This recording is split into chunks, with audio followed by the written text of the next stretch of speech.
Hello everybody, Saigan Cat here.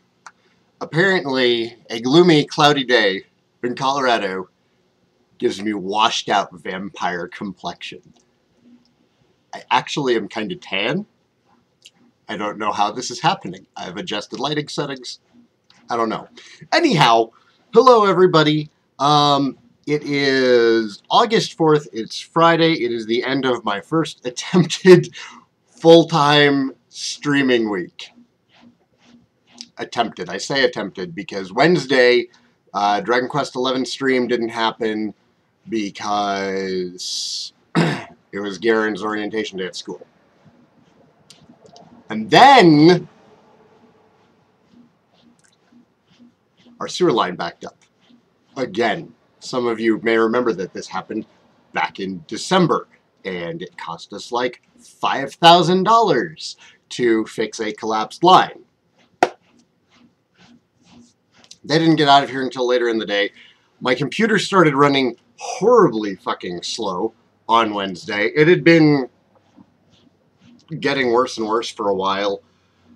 So I decided to go through the whole cleaning process, and that wound up taking a while, and that didn't actually end until about 11 o'clock at night. So the Eternal Sonata stream didn't happen, but it's screaming now.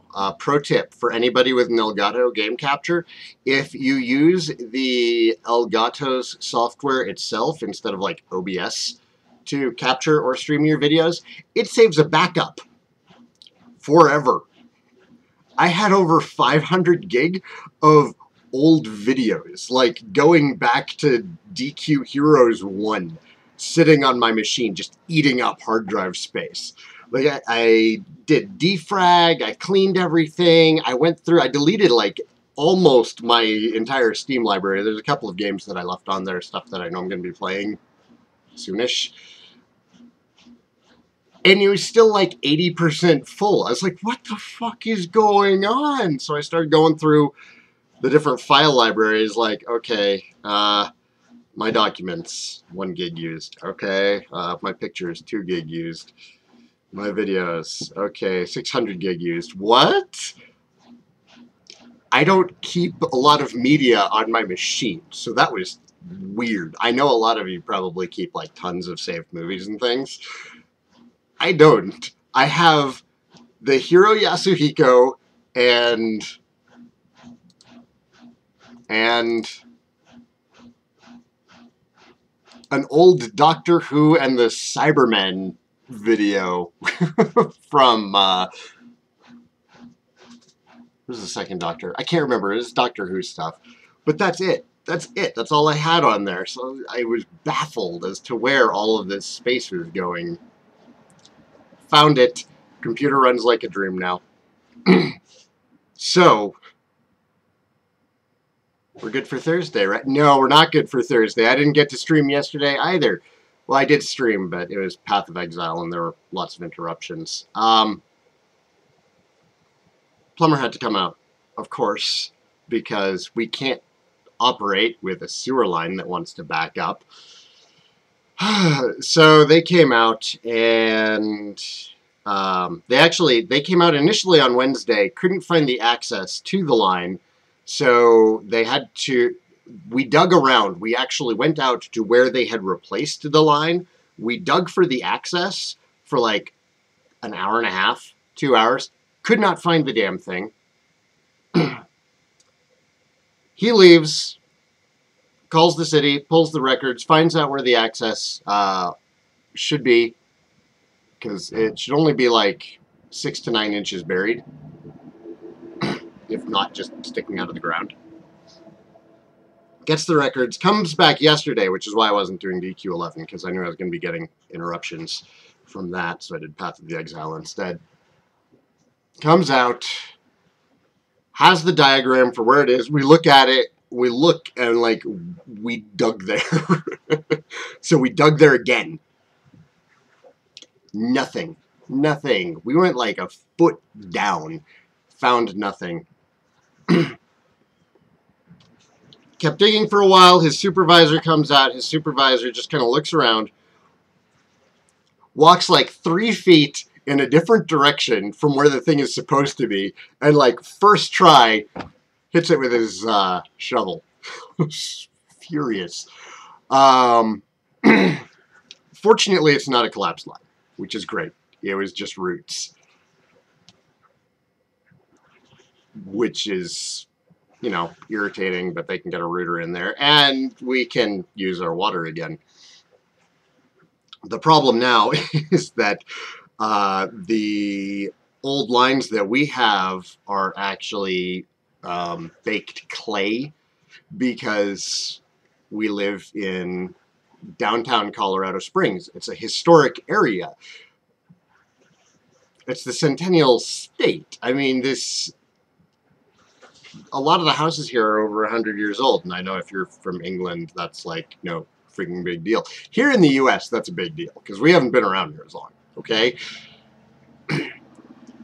Clay pipes, as you might imagine, are not the most resilient thing in the world. If you're a homeowner, it may surprise you to know, if you've never had sewer issues before, you're responsible for the entire length of your sewer line up to and including the tap to the city sewer. Due to where my house is built, and due to the fact that there was a larger historic home that was here that was either burned down or they tore it down in 1960, and then they separated it into 3 plots. Well, I'm on the end of those plots, so my sewer line has to go past 2 other plots of land. So my sewer line is almost 200 feet long.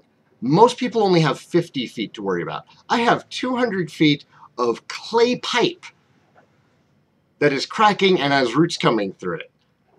So we need to put up a liner. A liner is where they actually send like hose machine thing, and it coats the inside with like a resin, and it hardens into basically a new pipe inside the old one, so that even if the old pipe deteriorates and goes away, it has this fancy new pipe that will last, you know, several lifetimes on the inside.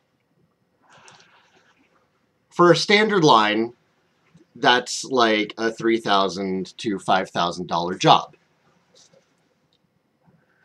Ours is 4 times as long. So we're looking at a price tag of anywhere between $16,000 and $20,000. 2 weeks after losing my job. So that's why I haven't been streaming Dragon Quest XI for the past 2 days. The good news is that today I have no interruptions. I am going to be streaming Dragon Quest XI today, probably in about 45 minutes. In fact, by the time this video is up, I may already be live. YouTube should actually notify you when I'm live. So on to good news, on to less ranty news, now that I've wasted 8 minutes of your lives. I have some stuff. I have some stuff that I ordered actually before I lost my job, because I thought that it would be fun. First of all, we have here the PS4 strategy guide for Dragon Quest XI. I love Japanese strategy guides because they're stinking huge and they're heavy as hell. I haven't opened it yet. I'm trying to find like the best light. There we go. That seems okay. Yeah. And now you can see that I'm not like horribly washed out because I've got this reflecting light apparently.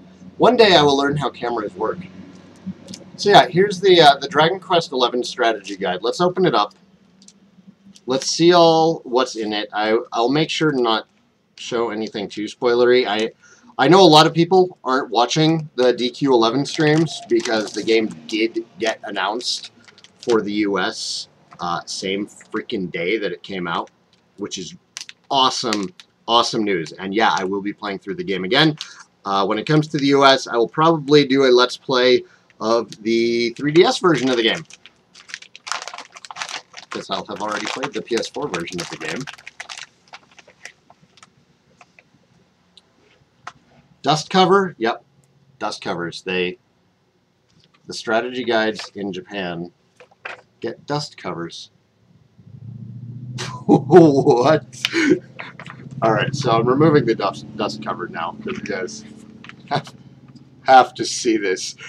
It is the DQ11 Cute and Sexy album featuring Senya, Veronica,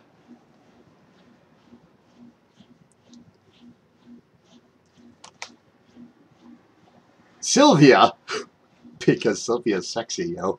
And I don't have her in my party yet, so I don't know her name yet.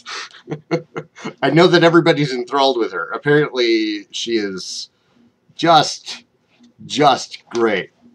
We have a fold-out world map.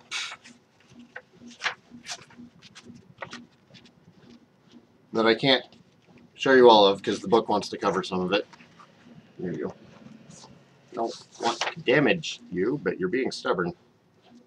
So the world map actually looks a lot larger than the in-game map originally had me thinking it was. And that is wonderful news.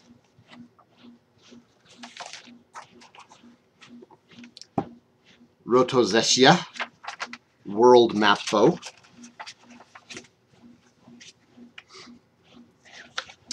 It's got some beautiful art of the world tree on the inside. Tons of information. Holy crap. There's a lot going on in this game. So it's got like everybody's full skill listings. Of course. I mean, it has everything. It's very, very wordy. I wish that American strategy guides came close to this level of detail, because this is just great. It's got full listings of combo attacks and everything, because that's a thing now in DQ11. I actually don't mind it that bad. It's actually pretty good. What is this? Alright, there's like a fold-out or tear-away thing here. It's sealed on the outside, and it looks like, here, there's a bunch of classic DQ information around it. So like, it's got DQ5 stuff here, and this thing here is what I'm talking about. It's like, it's this whole little mini pamphlet thing, and I don't know how to take it out of here without ruining stuff. And that's just halfway through the guide. Individual area maps, writable monsters on those area maps. I'm actually going to save that because... Oh, wow, there's another one of these little mini guide things. Is it spoilers? I wonder if it's spoilers.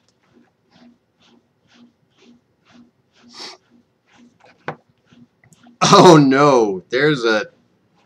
I don't know if he's going to be part of the story or if that's a post-game super boss. Some of these guys you will remember. Monster listings. I mean, it's what you'd expect.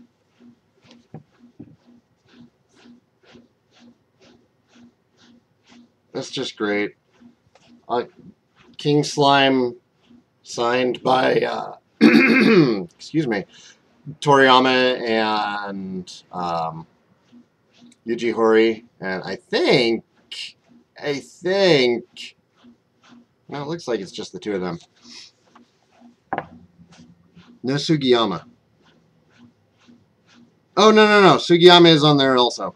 Okay, so yeah, Yuji Horii, Sugiyama, and Toriyama all signed that. There was a little Dragon Quest 11 birthday cake event, apparently.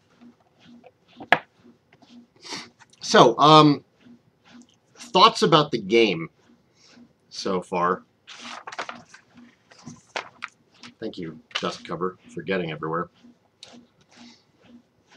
I'm going to go over the bad stuff first, because there's not much of it, and they were more of personal grievances that some of them have kind of gone away. There are two complaints that I'm seeing from the community.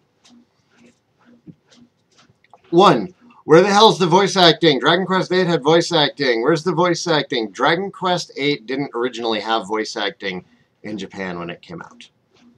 That was added to make the game more appealing to Western markets. And I think it worked, because apparently people are just fucking terrified of reading.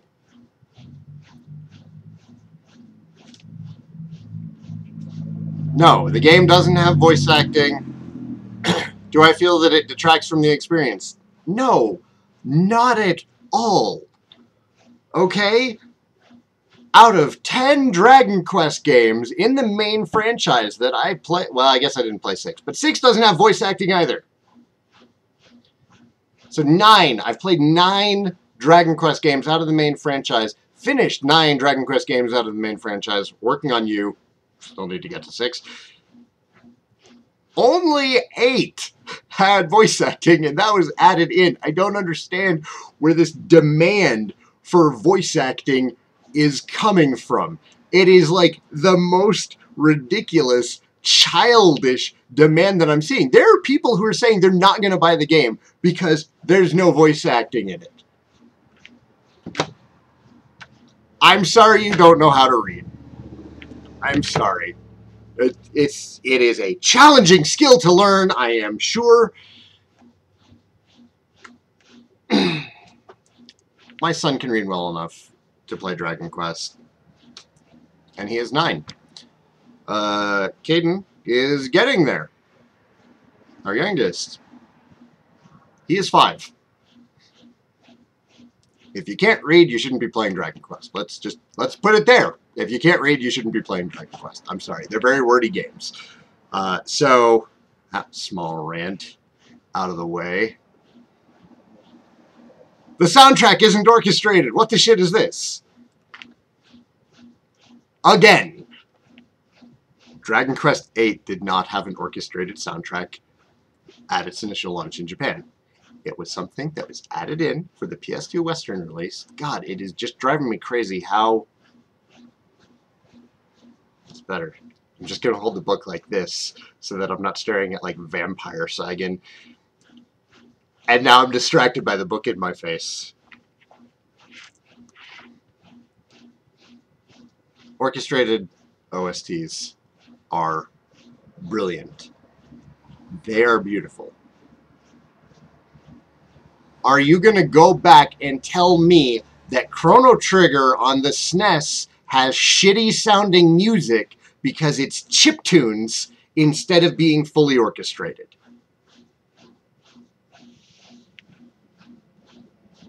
No. Of course you're fucking not. Because Chrono Trigger still sounds beautiful. Most of the successful 16-bit era RPGs that have astounding music that we all still remember. The big ones from the Super Nintendo, Earthbound, Secret of Mana, FF6, and Chrono Trigger all have great music.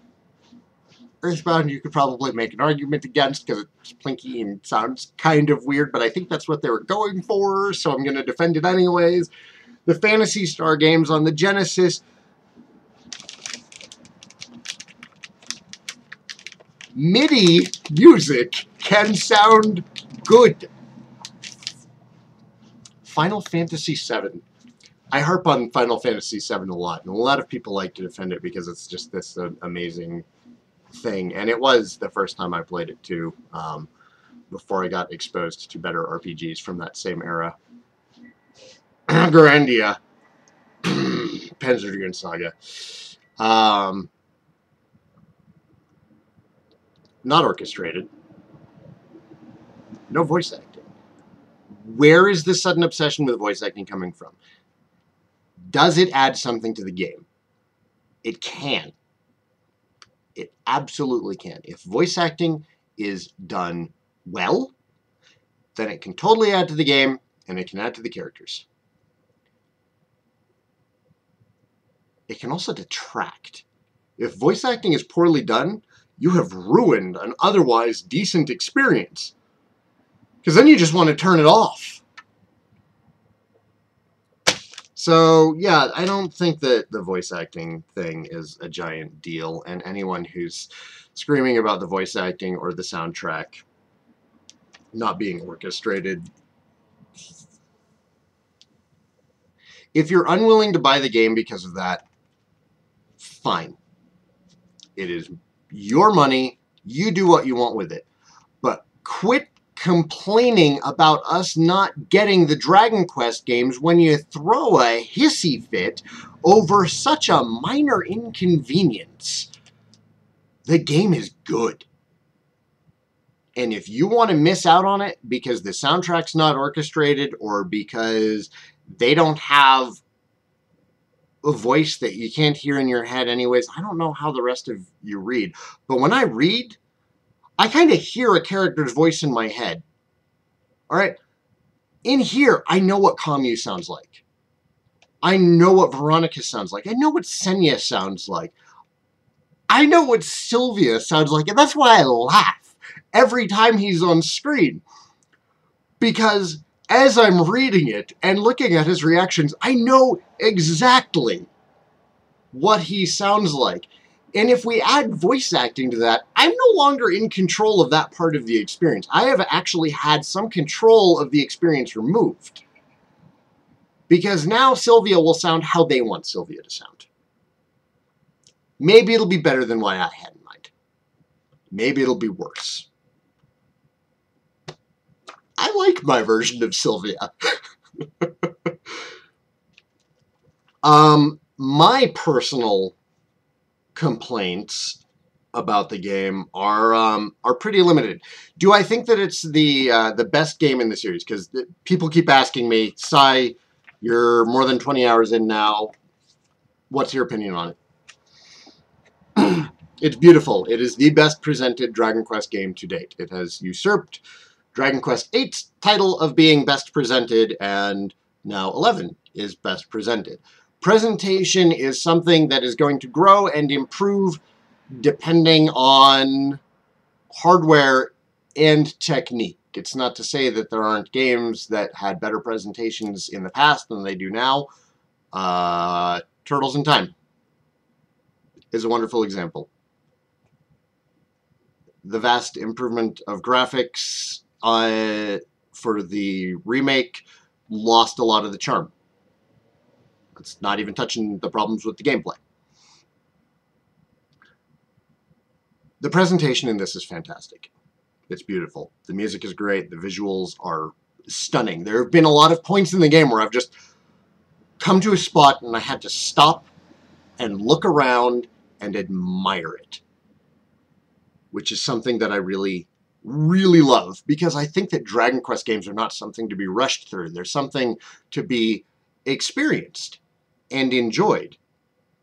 And I'm getting that with Dragon Quest XI. It is hitting all of the marks for me as far as what I want in a good Dragon Quest game. It has magical moments. It has memorable characters. Boss fights haven't been terribly memorable yet. That might be my fault. My first time playing through a Dragon Quest game, I tend to... well, until I get distracted and or bored, I tend to do a really good job of grinding and getting money and making sure everybody's got the best equipment they have. So none of the boss fights have really been too challenging yet. The Scorpion boss fight was probably the toughest. He had some scary attacks, but ultimately, I mean, I've really just been adjusting the AI instead of manually controlling it. The AI is really solid in this game.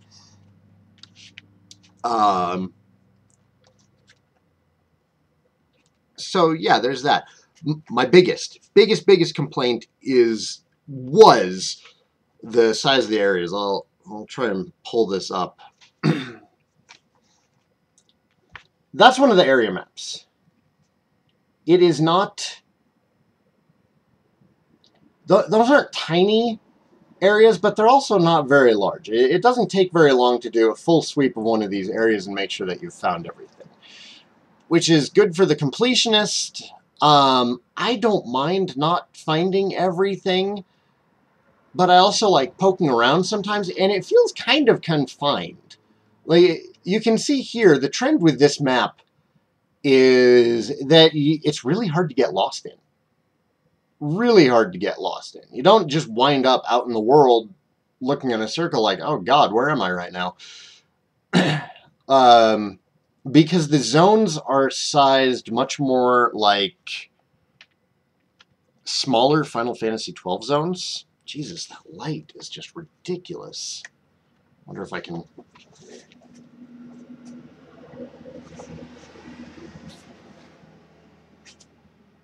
It's a little bit better if I like sit back.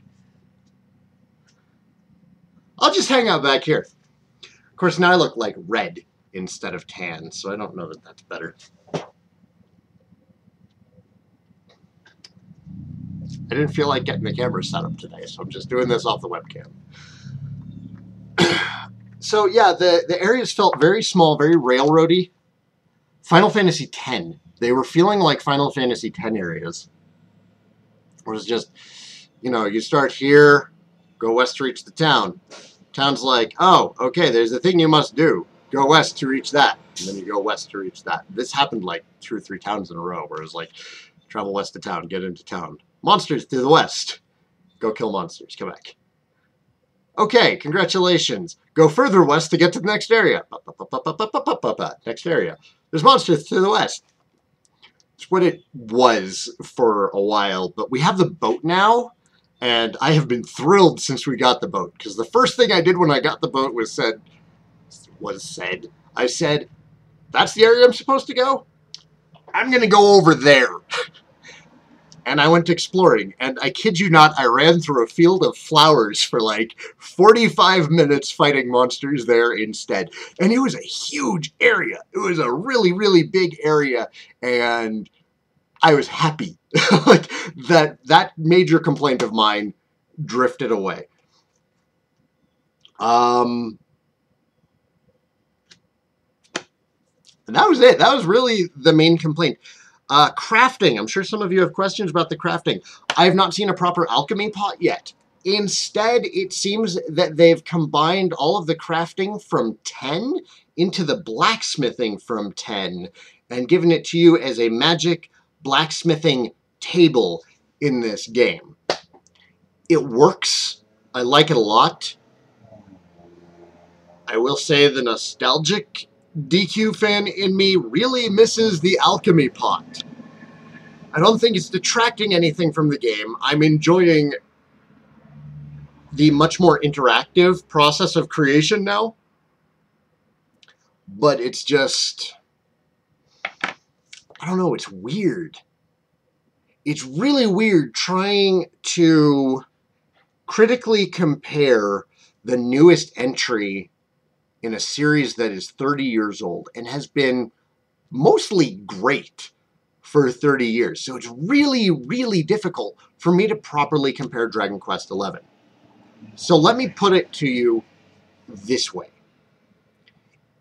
If you have not tried a Dragon Quest game before, typically people would recommend either 5 or 8 as starting points into the franchise. 8 because it is beautiful and majestic and it has an amazing presentation. It is just balls to the wall fantastic. 5 because 5 is the most personal tale in Dragon Quest. I think that 5 overall I would rank the highest in terms of just sheer points for what it does right. I would rank it a little bit better than 8. I personally prefer 8 a bit more, but I don't think that that means it's necessarily critically better than 5. 5 is probably the critically best game in the series that I have played so far. That is including 11. I don't think that 11 is critically better than 5 yet. I have not finished 11. I'm approximately 30 hours in. Somewhere between 25 and 30 hours in. And you know what? Slow that down even further because it's taken me 3 times as long to translate as it will to just read it when it comes out in a native language, your native language, for instance. So progress is a bit slower for me, especially when there's reading to be done. Is it a wonderful starter Dragon Quest? Holy crap, yes. I think that this one is balanced better than a lot of other ones. It certainly has a kinder beginning than 8 did. Of course, 8's not as bad now with the 3DS version. I would still say that this is going to be a great Dragon Quest to start with. If you've never played the series before, it's not going to be like when 7 came out, where it's like, well, have you played Dragon Quest before? Because it can get kind of tough. Flashbacks to Dharma Temple.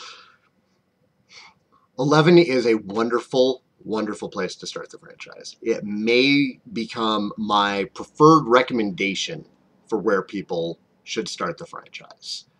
And yeah, that's that. It is an excellent Dragon Quest game. If you're a fan, it is a must-play. If you have never played a Dragon Quest game before, start here. If you don't like Dragon Quest, I don't think this one's going to change your mind. It's still Dragon Quest. Which is great for, you know, everybody else. Okay, this turned into a rather long Quester's Rest, but we're going to keep going because I had a lot to talk about.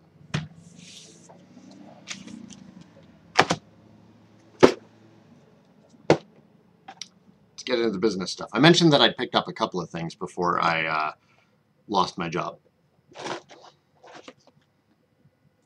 You can't see it because it's being washed out.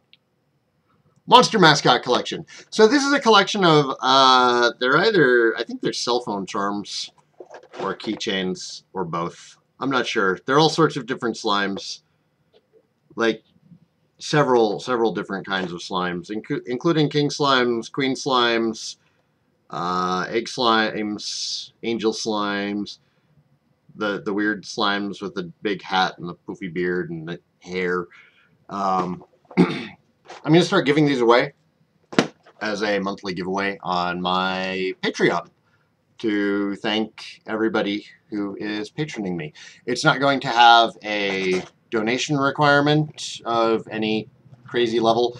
$1 or more will get you an entry to it.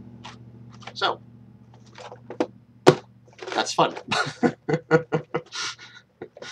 I was planning on doing that before I lost my job, too.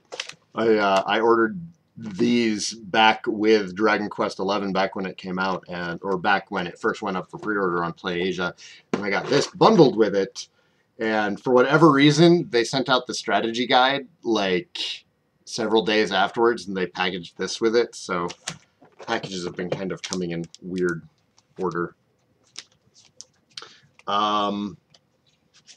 As far as my channel growth is concerned, which is a concern, I am trying to turn this into my full-time job, but I do have financial requirements that need to be met in order for me to be convinced that, yes, I can turn this into a full-time job.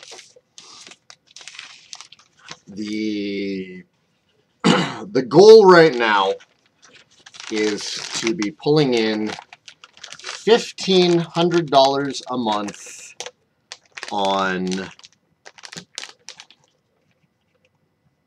through patron donations on Patreon, because that is one of the more stable forms of income that a creator can have. My goal is to get that $1,500 before the end of October. If I can hit that level of income, then it's essentially a full-time job at minimum wage in Colorado, which is $9.50, I want to say.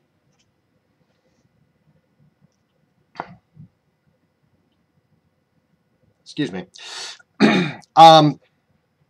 as part of this and as part of your donations, which have been awesome, I've seen a lot of amazing channel growth.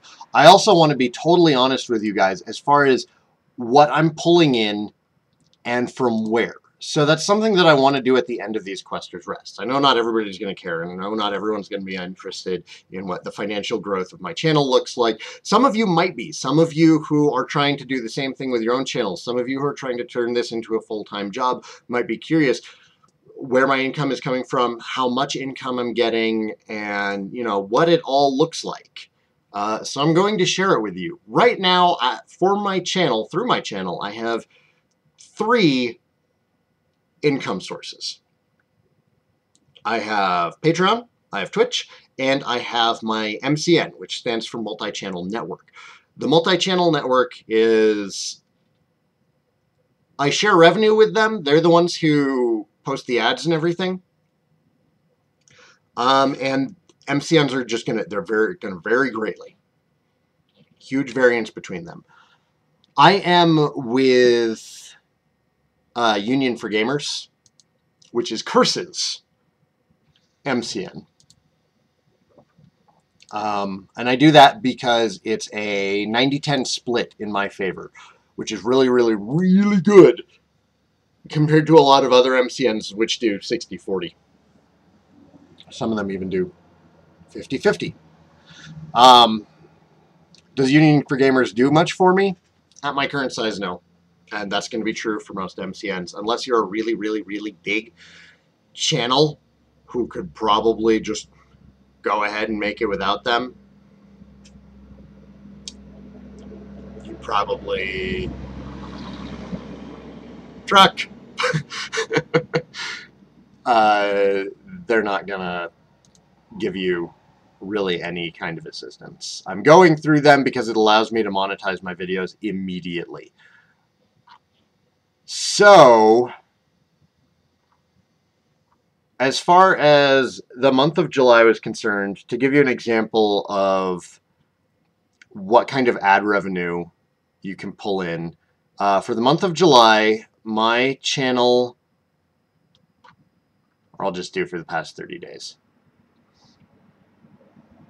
In the past 30 days, my channel has gotten 85,000 views, which is not typical of my channel. My channel usually does closer to 60,000. Dragon Quest XI just came out, and that has been a massive spike for me.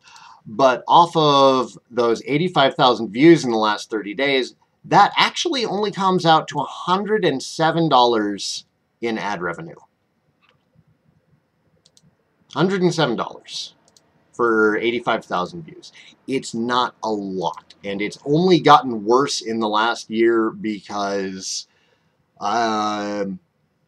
advertisers started pulling out of YouTube because they didn't want their videos, they didn't want their brand being linked to a lot of the like horrible prank videos.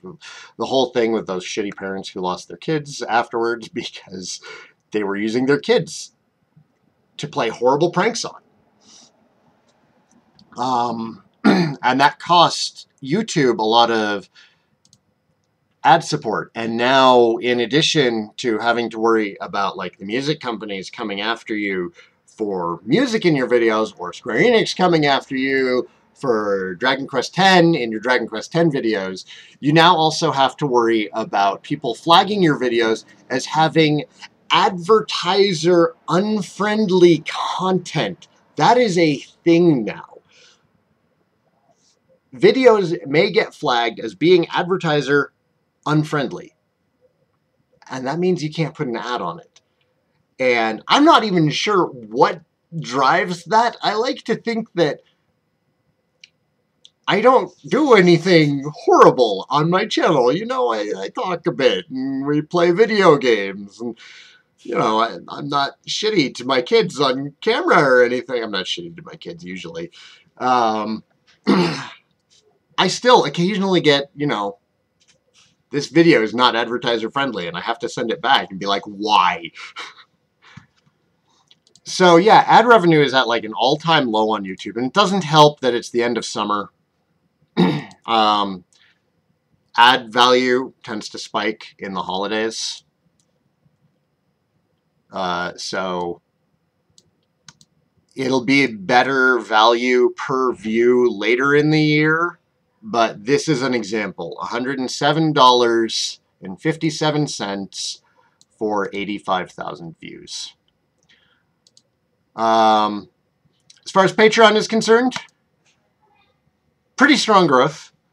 It is currently sitting at 268. It was up above 270 momentarily, but it looks like somebody just wanted to do a one-time donation on Patreon. If you want to do a one-time donation, the best way to do it is going to be through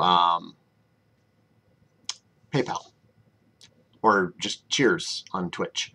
Patreon is for people who are pledging support for an extended period of time. So right now that's at $268 a month. If we can hit $500 a month before the end of August, I will do an Earthbound marathon. And I will make that happen in September.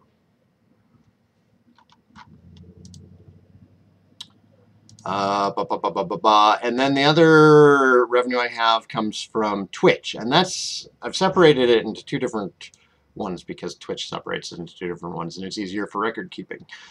So in the last month, I have made $240 from Twitch.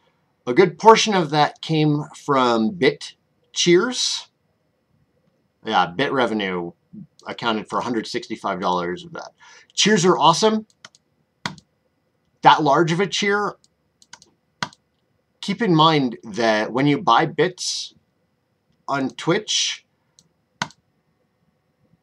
the person that you're cheering only sees half of it. So again, if you're doing large donations, PayPal's the best way to do it. Because even though there was a single cheer there for $100 worth of bits, it costs $200 to buy those.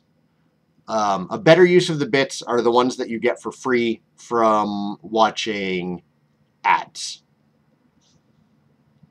So I don't count the bit revenue or the one-time donation revenue because I need to reflect a steady income for like tax purposes, insurance purposes, because the insurance that they're giving me as part of my severance package, that's also gone at the end of October. And a lot of insurance in Colorado is priced depending on how much you make. So I can't use one-time donations to go towards that kind of revenue. For subscription revenue, I'm pulling in from 19 subscribers, I'm getting $45 a month and 49 cents. Which is awesome. Thank you guys. And Twitch Prime subscribers, those are the people who have tied Amazon Prime to their accounts, and they get a free Twitch subscription out of it. Hi, Kona. Hi. They get a free Twitch subscription out of it. That is at $29.89 with 9 subscribers. So a big thank you to all of you. And that brings my current monthly income from my channel to a grand total of $450.95. So what has been concerning me is, do I want to stick to my Patreon goal of $1,500 a month, and if that doesn't happen, finding a job, or do I want to net all of these together? And I'm leaning towards just netting them all together while still keeping the Patreon rewards of the marathons where they're at. Anyhow, I've eaten up enough of your time. This turned into a 45-minute long Quester's Rest. I'll timestamp it. Thank you for watching, everybody. I'm your host, Saigan, and I should be streaming Dragon Quest XI today, so come check me out on Twitch. And if you want to help support the channel and help me turn this into my full-time job, please check out my Patreon Links are below, or subscribe to me over on Twitch. Peace out, folks, and I will see you all next time. Thank you again, everybody, for your support. It's been wonderful, and this, as a prospective future for me, isn't as terrifying as it was 2 weeks ago when I lost my job of 10 years. So, that's it. Thanks for watching, everybody. See you all next time. Take care.